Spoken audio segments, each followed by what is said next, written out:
Hello again. So, this is it. My final entry, if you will, before I head off with my family to San Diego tomorrow. I wanted to take a minute to answer a few questions I've been getting quite a few times from many people here on the channel on my feelings about the weather this year, the snowpack this year, if I'm nervous at all, how I've been sleeping, and funny enough, what's going to happen to my beard. That's been a question I've gotten a couple times. To everyone who's been following me through this entire journey, who has watched me from day one or has picked up while I'm doing this crazy gear get-together thing, stay tuned for a special message at the end of the video. So first off, no, I'm not really nervous. I don't really tend to get nervous about things that are exciting to me. I'm used to doing things kind of out of the ordinary, I guess. When I was 19 and I moved to Hawaii for the first time leaving my parents' house, I got a lot of questions like, aren't you scared? What are you going to do if something bad happens, or this or that or this or that? And my only response to this was, how could I possibly be nervous or scared? I'm moving to a beautiful island in the middle of the Pacific Ocean. Well, I'm kind of approaching this the same way. I'm not nervous at all about the trail, its conditions, my physical capabilities, or the snowpack this year. Now, that's not to say I'm not aware of the weather and the snowpack this year, and that it is fairly high. I'm just not particularly worried about it. I'm going to take it day to day. I'm going to get up there and see what's happening, see if I'm capable of moving through, and if I'm not, I'll back off for a minute, especially when I get into the Sierra.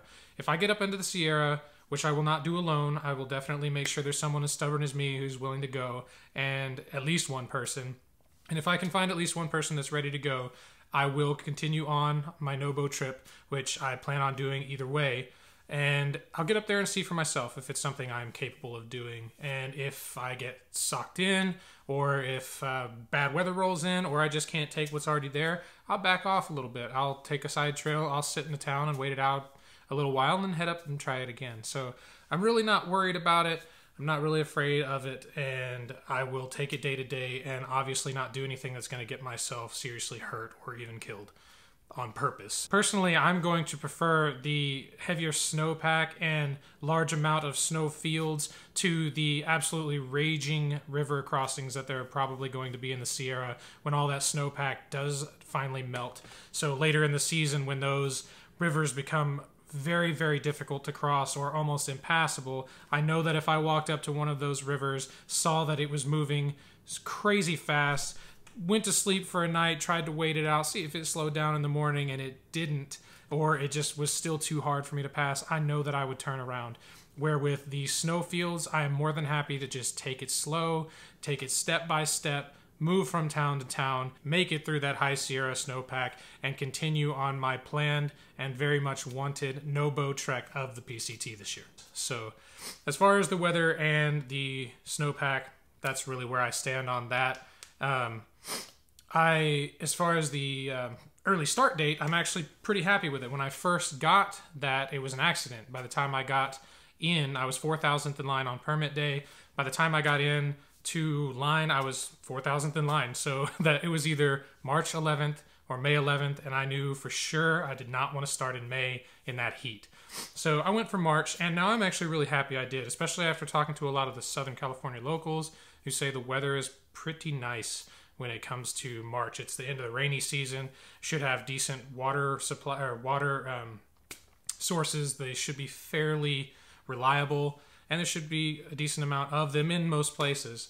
Also, the weather itself, it doesn't get as hot. It still get hot, but it doesn't get as hot as it would if I just started in May. It does also get colder at night, which I'm not really worried about. I do fine in cold weather, and I've got plenty of gear to keep me warm at night. So for weather and snow, that's where I'm sitting, and I'm just really not worried about it. As far as how I feel about the amazing task ahead of walking from Mexico to Canada, I've chosen to not really look at it as such. I more want to look at it as I am just a guy taking a long walk through many parks from town to town, one step at a time, and each time I make it into a town, I can celebrate that as another victory. And eventually, walking town to town will lead me from Mexico to Canada, and I will fulfill my ultimate goal of through hiking the PCT this season in 2019. Now, funny enough, as far as how I've been sleeping, even though I'm not a nervous person, I'm finding myself easily falling asleep at night, but then waking up from 2 to 3 o'clock in the morning and my mind's racing about the trail or racing about how I want to shoot this video, because these things are very fun to me. It's very fun to make these videos, and my mind is always running, oh, I could use this piece, this track, or I could film this and do this, or I can just see how this is all going to go together. My mind races at 2 o'clock in the morning and I can't figure out why, and I can't get it to stop. So for the last week or so, I've been averaging about 4 hours of sleep a night, and it has nothing to do with nerves so much as excitement. So I don't feel like I'm just like super crazy ready to go during the day, but then when I wake up in the middle of the night, it's all I can think about is getting out the door. So that's kind of strange. Now, as I said before, I'm not really a nervous person, but the one thing that does seem to start to creep into my mind is leaving my family for the amount of time I'm possibly going to leave them. So it's not necessarily scary, and during the day I don't think about it. During the day I'm like, yes, let's go, let's do this. But some reason when I start to lay down to go to sleep, when I wake up in the middle of the night, and when I wake up in the morning, I've got this really heavy feeling that I'm about to leave my family for a very long time, which I've never done before. And that feeling weighs on me for a minute. I get my son ready for school, I take him to school, and then the feeling's gone.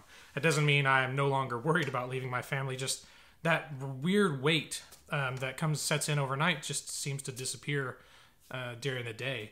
It also happens to me when I'm on trail, like on my training hikes. I'll be hiking all day long and not thinking too much of it. Then I set up camp, I start to lay down, and now I'm like, man, I really miss my family. And I think it's because in the afternoon, that's when we're all together. We're all sitting in the house, we're eating dinner, we're getting ready for bed, we're brushing our teeth, we go to sleep. We're all together doing these things.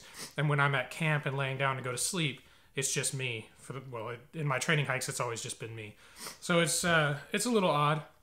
And I think the camaraderie on the trail, once more people starting the trail and catching up to me, I think it'll help a little bit with that, but it's still not going to be the same, being that my family is back here at home. So for the question I have actually been asked more often than not, what am I going to do with my beard? So I trimmed my beard 2 days ago, and that'll be the last time that I am allowed to trim it until I've set foot at the northern terminus. My wife has told me I can shave my head as much as I want, but she does not want me to touch my beard from the time I start the trail to the time I end. She wants to see what will happen to my beard. I trim my beard probably twice a week to keep it straight and even. So she really wants to see what will happen if I go 4 to 6 months without touching it. So it's going to be a very interesting thing to see. I've had this beard since my son was born, so I've had it for almost 8 years now, actually over 8 years now. I've had it since before I got married. And I don't know what it'll do if I don't tame it, because I've never not done that. So it'll be interesting to watch the progression from the first video to the last video and see what happens from the southern terminus to the northern terminus with this thing. Well, you guys have listened to me talk about my gear changes, my minimal backpacking experience before I head out on the Pacific Crest Trail starting in 4 days. And now the time has come to head off to San Diego. So tomorrow, my wife and my son and I will get on a plane. We will meet my parents in San Diego who have already left, and we will spend a long, awesome weekend going to the zoo. We'll go to do some kayaking in some caves that we've heard about over there, some sea caves, which is going to be super cool, and just spend an all-out awesome weekend last weekend with my family before I head out on this crazy long journey, because I do not know when the next time I will see my family is.